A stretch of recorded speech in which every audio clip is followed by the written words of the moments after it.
Islam di Indonesia. Nah, sebelum kita masuk ke dalam materi, kita berdoa terlebih dahulu. Ya, kita bikin doa. Ya.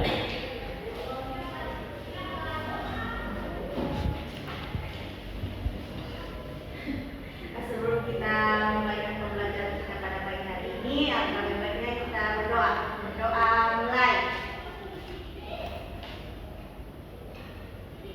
Amin. Berdoa selesai. Diucapkan terima kasih kepada Aditya. Selanjutnya kita akan melakukan ice breaking. Dimohon untuk berdiri untuk saya.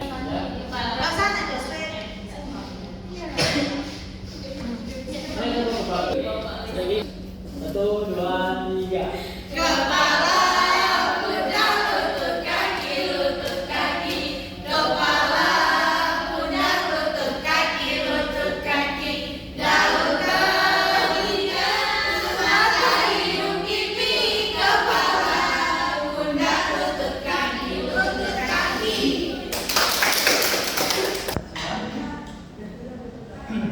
Jadi adik-adik, orang langsung masuk di dalam pembelajaran. Nah, peran Wali Songo dalam penyebaran Islam di Indonesia. Teman-teman tahu kira-kira siapa saja, bukan siapa saja, tapi apa arti dari Wali Songo? Ada yang tahu? 9 wali. Nah, 9 wali. Jadi Wali Songo ini terbagi menjadi 2 kata. Wali dan Songo. Ada yang tahu itu apa?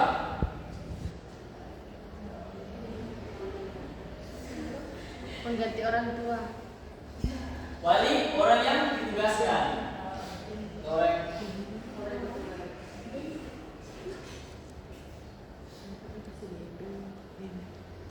Sedangkan Songo itu berarti 9 dalam bahasa Jawa.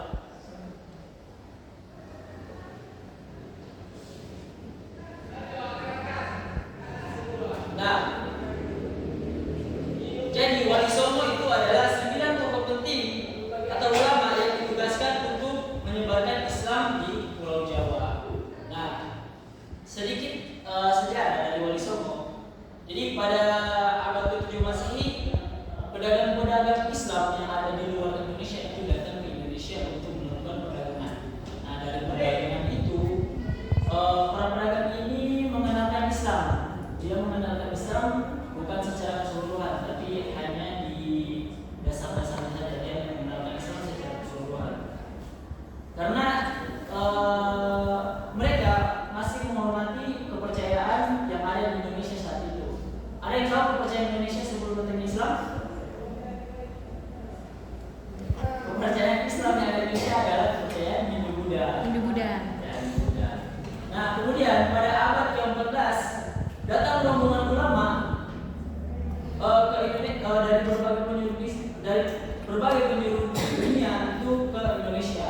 Nah, dari rombongan ini nantinya akan ada asal usul dari adanya Wali Songo ini. Nah, orang masuk di Wali Songo pertama. Ada yang tahu? Maulana. Nah, Maulana Malik Ibrahim atau Sunan Gresik. Jadi Maulana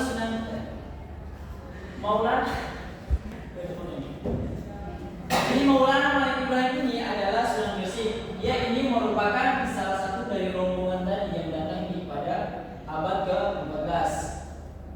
Dia pertama kali menginjak kakinya di Desa Leran, Kabupaten Gresik. Dia merupakan keturunan Nabi Muhammad ke-22. Nah, penyebaran Islam di Tanah Jawa yang pertama itu ketika dia menawarkan bantuan kepada Raja Majapahit. Jadi waktu itu kerajaan Majapahit itu dilanda kelaparan diakibatkan oleh perang saudara. Ada yang tahu perang apa? Perang Parepare. Nah, akibat dari perang Parepare tersebut, Sunan Gresik inisiatif untuk menghadapi Raja Majapahit dan dia menawarkan bantuan. Dari bantuan tersebut Raja Majapahit langsung menyetujui dan Sunan Gresik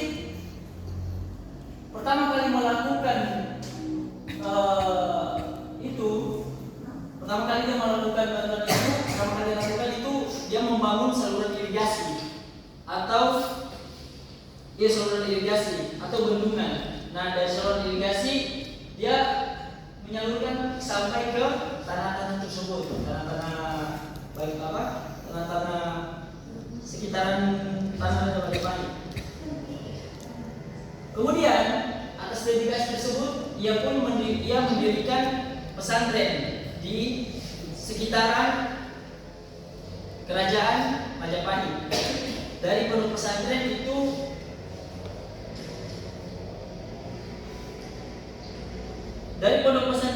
melahirkan banyak penerus dan ulama. Nah, seiring berjalannya waktu Sunan Gresik meninggal atau wafat pada tahun 1419 Masehi. Kemudian ada Wali Songo kedua, Raden Rahmat atau Sunan Ampel. Nah, Raden Rahmat ini merupakan anak dari Sunan Gresik. Nah, jadi Sunan Ampel ini Sunan Gresik karena ini Pak Sunan Ampel.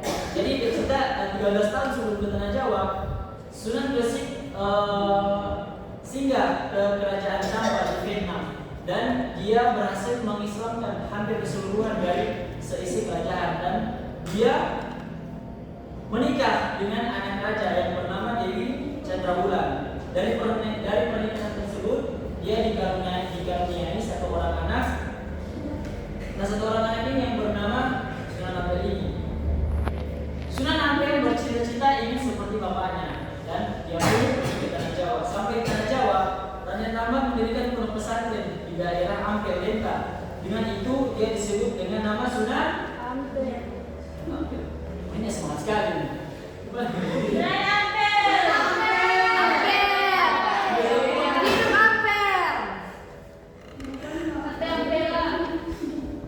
Dia dikenal dengan nama Sunan Ampel. Nah, peran Sunan Ampel itu sangat signifikan. Beliau diketahui terlibat dalam pendirian kerajaan Islam pertama di Jawa. Ada yang tahu kerajaan apa Islam pertama di Jawa? Kerajaan Aceh. Kerajaan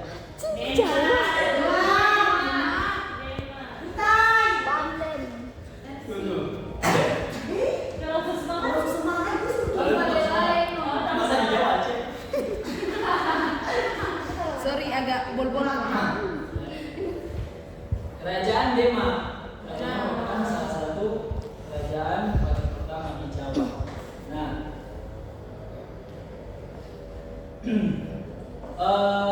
Sunan Ampel ini berhasil menyebarkan Islam dan menikahi putri dari kerajaan Brawijaya yang bernama Nyai Ajeng Mandila yang dikenal dengan Dewi Cendrawati. Dari pernikahan tersebut dikaruniai 2 orang putra laki-laki yang bernama Sunan Bonang yang akhirnya akan menjadi Sunan, yang bernama Raden Maulana Maklum dan Raden Wasim.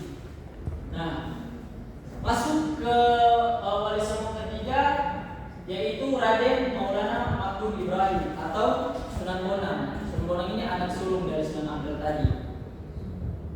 Sunan Bonang ini diberi tugas untuk berdakwah dan ia memiliki satu fakta unik. Nama beliau Bonang. Nama Bonang itu bukan berarti dia berdakwah di wilayah Bonang.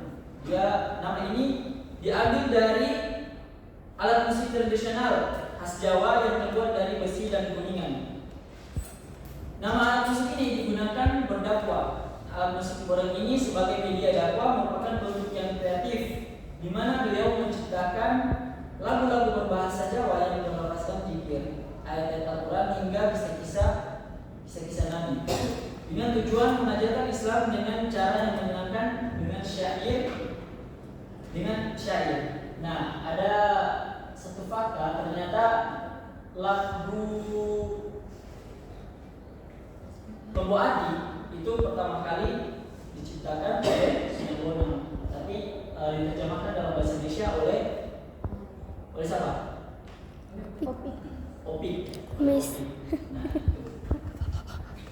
Sunan Bonang terus berdakwah hingga akhirnya dia wafat pada tahun 1525 Masehi dan dimakamkan di Tuban, Jawa Timur.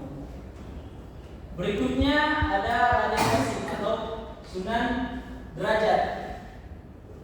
Raden Kosim atau Sunan Derajat ini merupakan anak bungsu dari Sunan Ampel yang dikenal dengan sangat cerdas dan pemberani.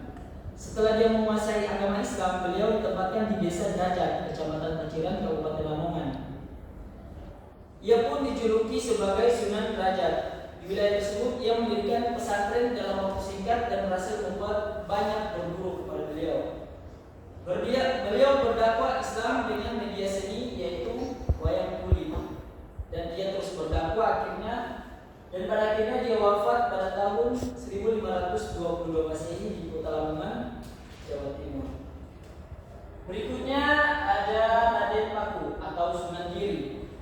Raden Paku atau Sunan Giri ini merupakan anak dari ulama Maulana Ishaq dengan istrinya yang bernama Dewi Sekirdani. Bapak dari Sunan Giri ini bersaudara kandung dengan Sunan Gresik. Nah, Sunan Giri ini memiliki masa kecil yang cukup kelam, yang dimana pada saat bayi dia dibuang ke laut tanpa sepengetahuan ibunya, karena dipercayai ia itu membawa kutukan berupa wabah penyakit yang melanda kerajaan Belambangan, kerajaan asal ibunya. Ia pun masih hidup karena diselamatkan oleh wanita yang bernama Nyai Gede Pinati yang merupakan kepala pelabuhan kerajaan. Nah, setelah dewasa, Raden Paku dibawa untuk berburu ke Sunan Ampel. Setelah berburu, ia ditugaskan di wilayah perbukitan Giri. Oleh karena itu, ia dikenal dengan Sunan Giri. Lanjut ke yang keenam, Raden Ja'far Sadiq atau Sunan Kudus. Raden Ja'far Sadiq atau Sunan Kudus ini merupakan bangsawan dari kerajaan Demak, yaitu murid langsung dari Sunan Ampel. Nama Kudus ini pertama kali ia menyinggung ilmu di Baitul Maqdis di Palestina. Nah, selama belajar di sana, ia berhasil memberantas satu penyakit yang dari penyakit itu timbul banyak korban. Nah, ia pun berhasil memberantas penyakit tersebut dan dia dihadiahi berupa tanah di Palestina. Tapi ia tidak menerima begitu saja. Dia ingin tanah tersebut pindah di tanah Jawa. Akhirnya permintaan tersebut dikabulkan dan akhirnya dia pulang dan berdakwah di wilayah yang dihadiahi tersebut. Nah, wilayah tersebut dinamai dengan nama Kudus. Diambil dari nama kota Yang ada di Al-Quds. Lanjut ke berikutnya yaitu Raden Mas Syahid atau Sunan Kalijaga. Nah, Raden Mas Syahid atau Sunan Kalijaga ini katanya diberikan oleh gurunya yaitu Sunan Bonang dengan menancapkan kayu di pinggir kali. Tidak ada alasan konkret terkait mengapa dia menancapkan kayu tersebut, tetapi tongkat tersebut harus dia jaga selama kurang lebih 3 tahun. Nah, makanya ia dikenal dengan sebutan jago kali atau penjaga kali. Penjaga kali jaga. Dia pun mendapat julukan sebagai kalijaga. Nah, kalijaga mengajarkan Islam dengan metode seni wayang dan gamelan dan mengisi kalimat-kalimat syahadat.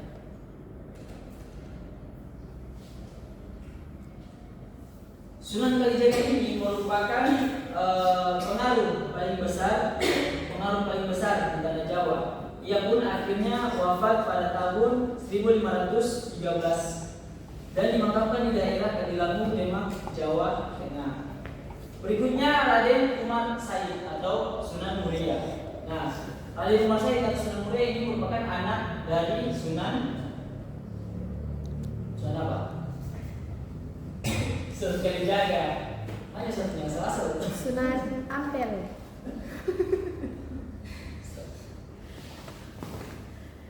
Jadi berikutnya Raden Umar Said.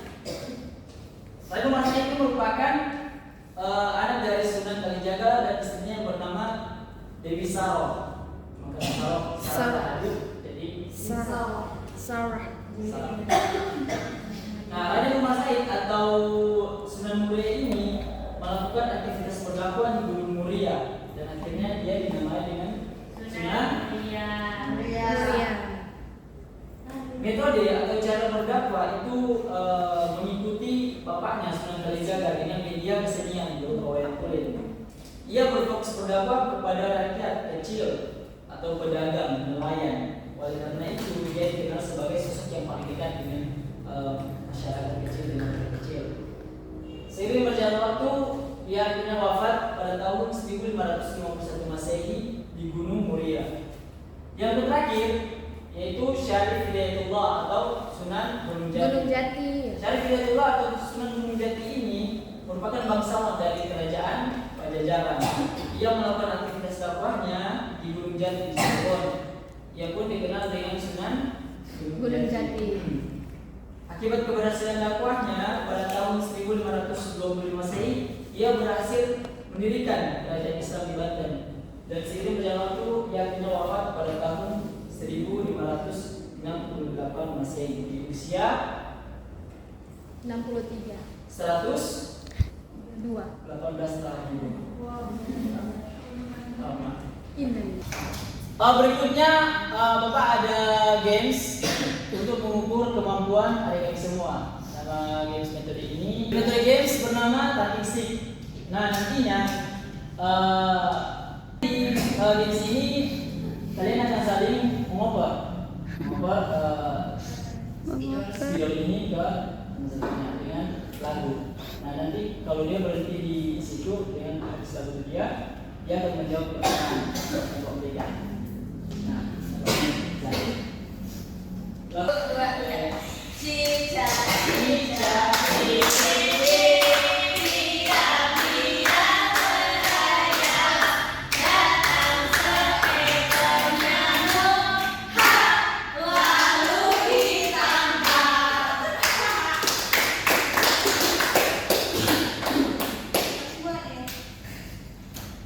apa jadi?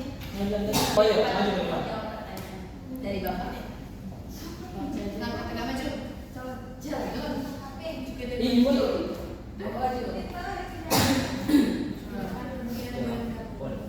Makanya dulu Bapak. Ada brief, ada brief. Bapak pertanyaan dulu. Ada brief. Nah, jadi dari pertanyaan itu siapa itu Wali Songo? Wali Songo adalah 9 orang ulama yang menyebarkan agama Islam di wilayah Jawa. Betul teman-teman?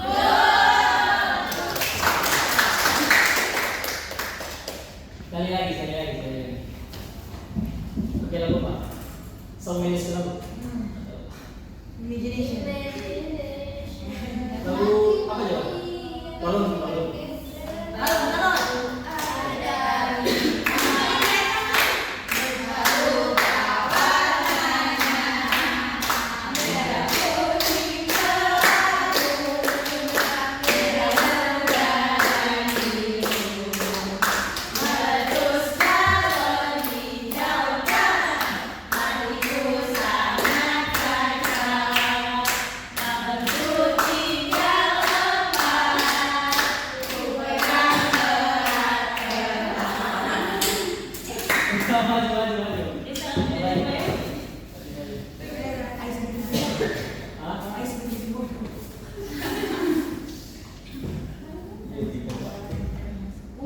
Pertanyaannya sebutkan semua 9 Wali Songo. Jadi yang pertama ada Sunan Gresik, Sunan Ampel, Sunan Bonang, Sunan Derajat, Sunan Giri, Sunan Kudus, Sunan Kalijaga, Sunan Murid, Sunan Muria, dan Sunan Gunung Jati. Terima kasih betul.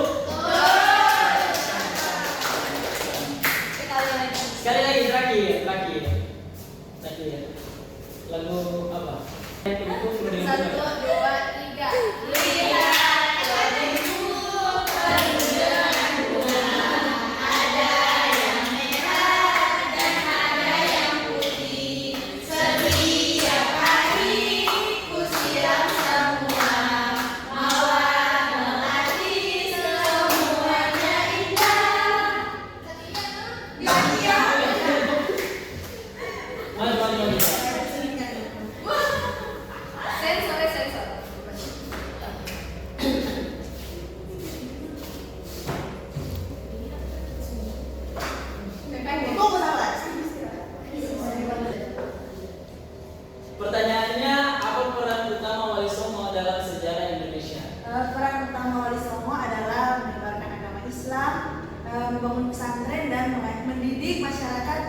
tentang ajaran Islam. Bagaimana Giri?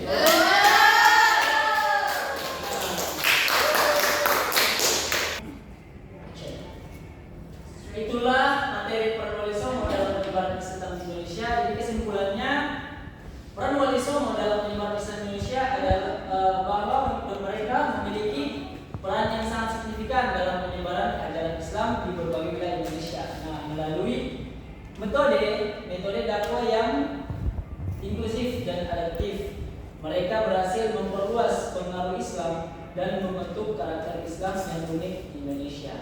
Nah, teman-teman, berakhirlah pembelajaran kita pada hari ini. Sebelum kita menutup pembelajaran kita pada hari ini, alangkah baiknya kita berdoa dulu dan satu orang memimpin doa. Yuda.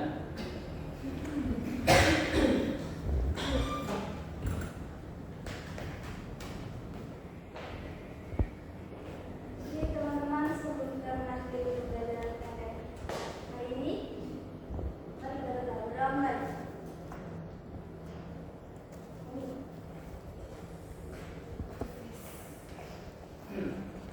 Sekian dari pembelajaran materi pada hari ini.